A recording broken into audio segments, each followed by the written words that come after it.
بسم اللہ الرحمن الرحیم۔ عیسیٰ غوجی کا دوسرا باب ہے تصدیقات، سبق نمبر 11 میں خوش آمدید۔ قضائیہ کے بارے میں جو تناقض تھا وہ تفصیل ہم پیچھے پڑھ چکے ہیں۔ اب اسی تناقض کا جو عکس ہے اس کے بارے میں ہم تفصیل کو پڑھیں گے۔ دیکھیں جو عکس ہے، عکس کا مطلب ہوتا ہے الٹ دینا، ترتیب کو تبدیل کر دینا۔ جیسے ایک قضیہ ہوتا ہے نا، اس کے اندر دو چیزیں ہوتی ہیں، ایک ہوتا ہے موضوع، دوسرا ہوتا ہے محمول۔ جیسے کہ یہ ہے ہر انسان حیوان ہے، اب ہر انسان یہ موضوع ہے اور حیوان ہے یہ محمول ہے،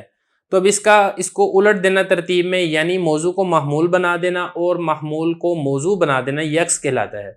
جیسا کہ یہ نا حیوان ہے، آپ حیوان کو موضوع بنا دیں اور انسان ہے اس کو محمول بنا دیں، جیسے کہ آپ نے یہاں پر بنایا ہے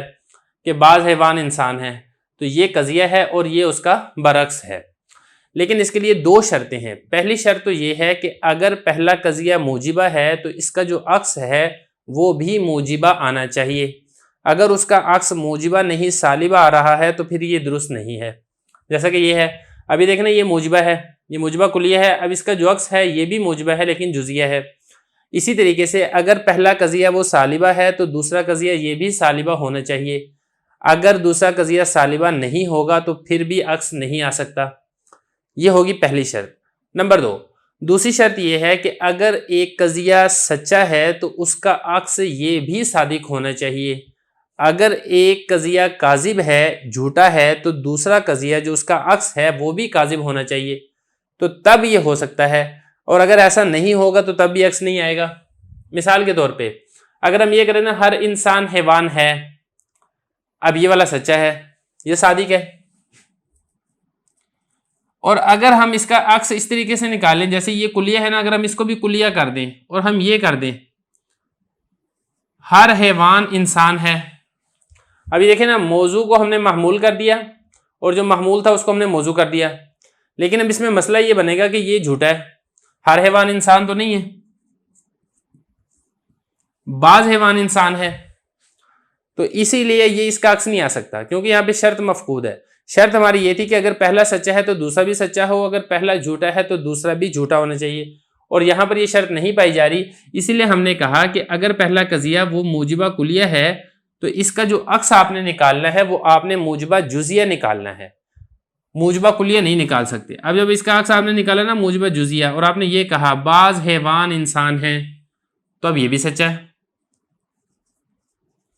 اس میں کوئی شک نہیں کہ ہر انسان حیوان ہے، اور اس میں بھی کوئی شک نہیں کہ بعض حیوان انسان ہے۔ تو اس لیے اصول یہ نکلا کہ موجبہ کلیہ اس کا عکس موجبہ کلیہ نہیں آئے گا، کیونکہ اس میں شرط مفقود ہو جاتی ہے۔ یہی آپ کی مثال آپ کے سامنے ہے کہ اس میں ایک قضیہ سچا ہو جائے گا اور ایک قضیہ جھوٹا ہو جائے گا، اسی لیے ثابت ہوا کہ موجبہ کلیہ کا جو عکس ہے وہ موجبہ کلیہ نہیں آئے گا، موجبہ جزیہ آئے گا، اگرچہ بعض شرائط کے مطابق آ بھی جاتا ہے۔ یعنی بعض مرتبہ ایسا بھی ہوتا ہے کہ آپ موجبہ کلیہ کا جو عکس ہے وہ آپ موجبہ کلیہ ہی لیں اور دونوں سچے ہوں، ایسا بھی ہو جاتا ہے، لیکن چونکہ جو حکم لگتا ہے وہ ایک کلی حکم لگتا ہے، تو بعض استثنائی صورتوں کا اعتبار نہیں ہوتا، اس لیے کلی حکم یہی ہے کہ جب آپ نے عکس لے کر آنا ہے تو اگر موجبہ کلیہ ہے تو آپ اس کا جو عکس ہے وہ آپ موجبہ جزیہ لے کر آئیں گے۔ اس کی ایک دلیل بھی ہے، وہ دلیل بھی ذرا سمجھ لیں تاکہ بات مزید زیادہ واضح ہو جائے۔ دلیل یہ ہے کہ دیکھیں ہم اگر ایک موضوع فرض کریں اور اس کو دو صفات کے ساتھ متصف کریں تو لازمی طور پر وہ جو دونوں صفات ہیں وہ ایک دوسرے کے لیے بھی ثابت ہوں گی۔ مثال کے طور پہ ہم موضوع بنا لیتے ہیں زید کو، اب اس کی ہم ایک صفت ثابت کرتے ہیں انسان، دوسری صفت ہم اس کی ثابت کرتے ہیں حیوان۔ ہم کہتے ہیں زید انسان ہے، ہم کہتے ہیں کہ زید حیوان ہے، ایک موضوع ہے اور اس کی دو صفات ہیں۔ اب جب یہ دو صفات ہیں تو پھر یہ جو دو صفات ہیں یہ آپس میں بھی ایک دوسرے کے لیے ثابت ہوں گی، یعنی انسان کے لیے حیوان ہونا یہ بھی ثابت ہوگا اور حیوان کے لیے انسان ہونا یہ بھی ثابت ہوگا، اس لیے کہ اگر یہ دونوں آپس میں ایک دوسرے کے لیے ثابت نہ ہو تو پھر ان دونوں کا زید کے لیے اس بات بھی ممکن نہیں ہے، اور جب ہم نے زید کے لیے ان دونوں کو ثابت کر دیا ہے تو اس سے یہ لازم آیا کہ یہ دونوں آپس میں بھی ایک دوسرے کے لیے ثابت ہوں گی، اس کو دلیل افتراض کہتے ہیں، یعنی فرضی طور پر جب ہم نے یہ ثابت کر دیا ہے تو پھر اس سے یہ والی چیز بھی لازم آئے گی۔ اب اس میں دوسری آپ بات یہ سمجھیں کہ بعض اوقات ایسا ہوتا ہے کہ اگر کل کے لیے ایک چیز ثابت ہے تو دوسری چیز بھی کل کے لیے ثابت ہوتی ہے، یعنی کل افراد کے لیے، اور بعض اوقات ایسا ہوتا ہے کہ اگر ایک صفت دوسری صفت کے کل افراد کے لیے ثابت ہوتی ہے تو دوسری صفت پہلی صفت کے کل افراد کے لیے نہیں بلکہ بعض افراد کے لیے ثابت ہوتی ہے۔ جیسے کہ اسی مثال میں اگر آپ دیکھ لیں، یہ جو انسان ہے، انسان کے لیے اگر حیوان والی صفت کو دیکھا جائے تو انسان کے لیے حیوان کی صفت اس کے تمام افراد کے لیے ثابت ہوتی ہے کہ انسان کے تمام افراد حیوان ہوتے ہیں۔ لیکن اگر اس کا برعکس دیکھا جائے تو جو حیوان ہے اس کے لیے انسان کی صفت تمام افراد کے لیے نہیں بلکہ بعض افراد کے لیے ثابت ہوتی ہے۔ تو اسی لیے ہم نے اصول یہ نکالا کہ اگر ایک قضیہ وہ موجبہ کلیہ ہے تو آپ کو دوسرا قضیہ موجبہ جزیہ لانا پڑے گا، کیونکہ بعض افراد کے لیے اس بات یقینی طور پر ہوتا ہے، اور اگر یہ ایک دوسرے کے لیے ثابت نہیں ہوتی تو ایک موضوع کے لیے دونوں صفات یہ بھی ثابت نہیں ہو سکتی۔ اس لیے کم از کم یہ ہے کہ ایک دوسرے کے بعض افراد کے لیے ثابت ہو۔ جیسا کہ اب یہ دیکھیں ذرا آپ مثال، بعض حیوان سفید ہیں۔ اب یہاں پر یہ دیکھیں، حیوان کے لیے سفیدی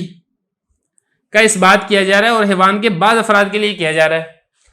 اسی طریقے سے جس طریقے سے حیوان کے بعض افراد کے لیے سفیدی کا اس بات ہوگا تو پھر سفیدی کے بعض افراد کے لیے حیوان کا اس بات بھی ہوگا، اور یہ کہنا بھی درست ہوگا کہ بعض سفید حیوان ہیں۔ تو ہم یہ کہیں گے کہ جو موجبہ جزیہ ہے اس کا عکس موجبہ جزیہ آتا ہے، کیونکہ بعض افراد کے لیے تو اس بات ہوتا ہے لیکن اس کے بعد پھر بعض سے ہٹ کر تمام کے لیے بھی اس بات ہو جاتا ہے، جیسا کہ اس مثال میں ہے۔ اب حیوان کے لیے انسان کا اس بات بعض افراد کے لیے ہے، لیکن انسان کے لیے حیوان کا اس بات پہلے بعض افراد کے لیے ہوگا دلیل افتراض کی وجہ سے، اس کے بعد پھر تمام افراد کے لیے بھی ہو جائے گا، جیسا کہ اس قضیے کے اندر ہو رہا ہے۔ تو مقصد کہنے کا یہ ہے کہ بعض افراد کے لیے تو اس بات ہوگا لیکن تمام افراد کے لیے اس بات کبھی ہوگا اور کبھی نہیں ہوگا۔ تو اس لیے ہم نے ایک قاعدہ کلیہ اور اصول بنا لیا کہ اگر موجبہ کلیہ ہے اس کا عکس آپ نے موجبہ جزیہ لے کر آنا ہے، اور اگر موجبہ جزیہ ہے اس کا عکس بھی موجبہ جزیہ آئے گا، موجبہ کلیہ نہیں آ سکتا، کیونکہ اگر آپ اس کا عکس موجبہ کلیہ لے کر آتے ہیں اور آپ یہ کہتے ہیں، جیسا کہ یہ مثال لے لیں، ہر سفید حیوان ہے۔ اب یہ دیکھیں، یہ والا قضیہ یہ سچا ہے کہ بعض حیوان سفید ہیں، اور یہ والا قضیہ ہر سفید حیوان ہے یہ جھوٹا ہو جائے گا۔ حالانکہ عکس کے لیے ہم نے شرط یہ پڑھی تھی کہ اگر پہلے کے اندر سچا ہے تو دوسرے میں بھی سچا ہو، اگر پہلے میں جھوٹا ہے تو دوسرے میں بھی جھوٹا ہو۔ تو یہ عکس کا طریقہ ہے اور عکس کا یہ اصول ہے جو آپ تفصیل سے پڑھ چکے ہیں۔ اب اسی سے متعلقہ کتاب کی عبارت کو حل کریں گے۔